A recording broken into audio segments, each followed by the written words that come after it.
बुद्धकालीन स्त्रिया आम्रपाली. बिहार राज्यातील वैशाली या नगरीचे व तथागत गौतम बुद्धाचे नाते जरा जवळचे आहे, कारण तथागतांनी या नगरीच्या गणतंत्राचा आदर्श मानूनच भिक्खू संघाची स्थापना येथेच केली होती आणि याच वैशाली नगरीत आपली माता गौतमीवरील श्रद्धा ठेवून भिक्खूंनी संघाची स्थापना करण्याची घोषणा केली होती. एके दिवशी तथागताचे आगमन या नगरीत झाले. ते आम्रपालीच्या उपवनात थांबले. बुद्धकालीन जेवढ्या व्यक्ती ज्ञात आहे त्यातील आम्रपाली ही एक असाधारण वैशिष्ट्यामुळे वेगळी उठून दिसते. तिचे नाव आम्रपाली कसे पडले याची एक कथा आहे. वैशाली राजघराण्याचे एक आंबवन होते. त्याची देखभाल करण्यासाठी महानाम नावाचा एक माळी ठेवलेला होता. तो तेथे आपल्या पत्नी समेत राहत असे. त्यांना मुलबाळ झालेले नव्हते, म्हणून ते दोघे त्या आंबवनाची राखण करत आपली दुःखी जीवन जगत होते. एके दिवशी त्यांना त्या आंबवनात एक नवजात बालिका सुकलेल्या पाण्याच्या ढिगाऱ्यावर कुणीतरी ठेवून दिलेली आढळली. ती मुलगी अत्यंत सुंदर होती व आंब्याच्या वनात ती त्या जोडप्याला मिळाल्यामुळे त्यांनी तिचे नाव आम्रपाली असे ठेवले. त्या मुलीचे पालन पोषण या जोडप्याने अनेक वर्ष केले. ती मोठी झाली तेव्हा वैशाली नगरीच्या लोकांनी तिच्या प्राप्तीसाठी कलह सुरू केले. शेवटी तेथील गावपंचायतीने तिला नगरवधू बनविण्याचा निर्णय घेतला व तिला नगरगणिका बनविण्यात आले.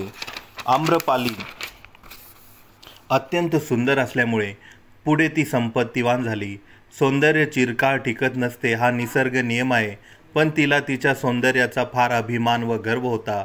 तथागत गौतम बुद्ध अंतिम क्षणी कुशीनगरकडे जाताना वैशाली नगरीत आले तेव्हा ते आम्रपालीच्या वनात थांबले. त्या वनात त्यावेळी वैशाली नगरीतील लोक तथागताचे उपदेश ऐकण्यासाठी जमू लागले. आम्रपालीला ही बातमी समजल्यावर वाटले की असा कोणता साधू आला आहे ज्याच्यामुळे लोकांनी एवढी गर्दी केली आहे. तिने त्या उपवनात येऊन तथागतांना भोजनाचे निमंत्रण दिले. तथागत आपल्या भिक्खू संघास घेऊन आम्रपालीच्या घरी भोजनास गेले. भोजनानंतर आम्रपालीने तथागताकडून उपदेश ग्रहण केला. तथागतांना तिला सांगितले की फूल आजही कितीही सुंदर आणि टवटवीत असले तरी ती शेवटी सुकणार आहेत, त्याचा सुगंध कायम राहणार नाही. हा उपदेश ऐकून तिच्या मनावर परिणाम झाला.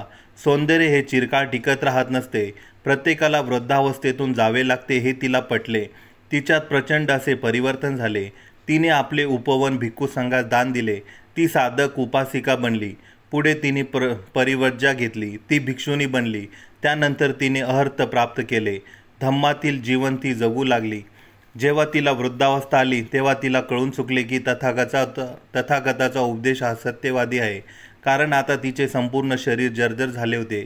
तिच्या सुंदर शरीराचे असे झालेले रूपांतर पाहून तिला तथागत गौतम बुद्धाच्या सत्यवचनाची सत्यता पटली. एकेकाळी काळे भोर भ्रमर वर्णाचे कुरळ्या टोकाचे असलेले तिचे केस आता तागाच्या सुतळीप्रमाणे झाले होते, तर तिचे दात कधी काळी फुलणाऱ्या कळीसारखे होते. ते आता पिवळे व तुटलेल्या अवस्थेत तिला दिसत होते. तिचे शरीर आता जर्जर झाले होते आणि ती आता जणू काही दुःखाचे घरच झालेले होते. इतिहासात प्रसिद्ध आम्रपालीच्या जीवनात तथागत गौतम बुद्धामुळे फार मोठे परिवर्तन झाले. ती आपल्या घृणास्पद पूर्वायुष्याचा त्याग करून मोठे घर सोडून एका मंगलमय धम्म जीवनात प्रविष्ट झाली.